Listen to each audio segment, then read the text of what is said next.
สบายดีมื้อนี้ข้อยจะพาทุกคนมาเรียนรู้วิธีการสมัคร Gmail ง่ายๆผ่านมือถือของเราเองงั้นเราไปเบิ่งวิธีสมัครนำกันเลยขั้นตอนทวิตเรากดเข้ามาที่ไอคอน Gmail อยู่ในโทรศัพท์มือถือของเรากดไปเลย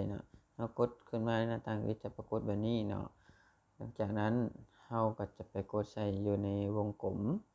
วงมนสีดำที่มีรูปอยู่ในแจเบื้องขวานี้กดเข้าไปนี่แล้ว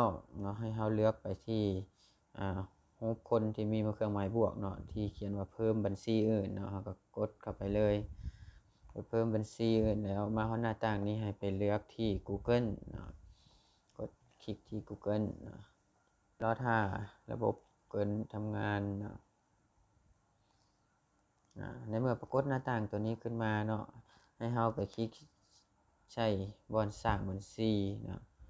ในบอนสร้างบัญชีได้ให้เลือกสร้างบัญชีที่ว่ามันจะสร้างเป็นสำหรับตัวเองหรือเพื่อธุรกิจก็ได้คือกันซึ่งอย่างนี้จะเราจะมาใส่คลิกใช้บอนสำหรับตัวเองคลิกปุ๊บจะปรากฏหน้าต่างตัวนี้ขึ้นมาอย่างนี้ให้เราพิมพ์ชื่อใส่จะใส่ชื่อเป็นหยังจะมาชื่อเป็นภาษาอังกฤษเราก็ใส่ไปเลยมันอย่างนี้พิมพ์ใส่ว่าซิสนามสกุล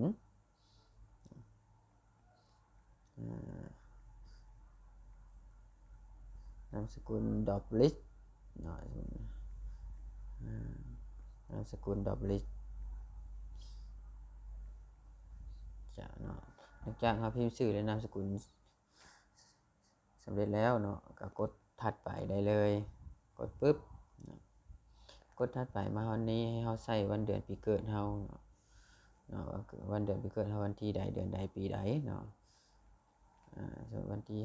5เดือนมิถุนายนปี1988วันนี้เราก็ไปเลือกเพศว่าเราเป็นเพศหญิงเพศชายหรือว่าเราจะกำหนดใดเราไปเลือกคือเพศชายก็เลือกเพศชายแล้วก็กดถัดไปกดปุ๊บเมื่อเรากดถัดไปแล้วมันจะเด้งหน้านี้ขึ้นมาทางระบบจะสร้าง Gmail ให้เรา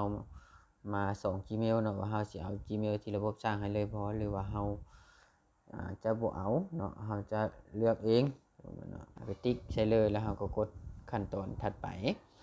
เมื่อกดขั้นตอนถัดไปแล้วจะปรากฏหน้าตาตัวนี้ขึ้นมาให้เราไปใส่รหัสผ่าน Gmail ของเรา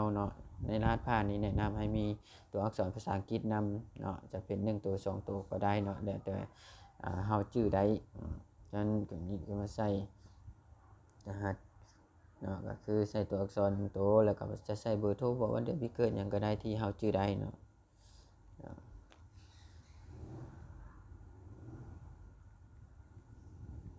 เมื่อเราป้อนรหัสผ่านสำเร็จแล้วก็กดถัดไปกดปุ๊บถัดไปมาคราวนี้เดี๋ยวนี้มันจะผูกบัญชี Gmail เฮากับโทรศัพท์ถ้าว่าเบอร์เฮาอยู่ในโทรศัพท์มันก็จะเด้งขึ้นมาเลยถ้าเฮาบ่ต้องการเบอร์นี้เฮาก็สามารถเปลี่ยนได้คือเดี๋ยวนี้ค่อยจะใช้เบอร์นี้เลยประมาณนี้ก็กดถัดไปได้เลยกดปุ๊บ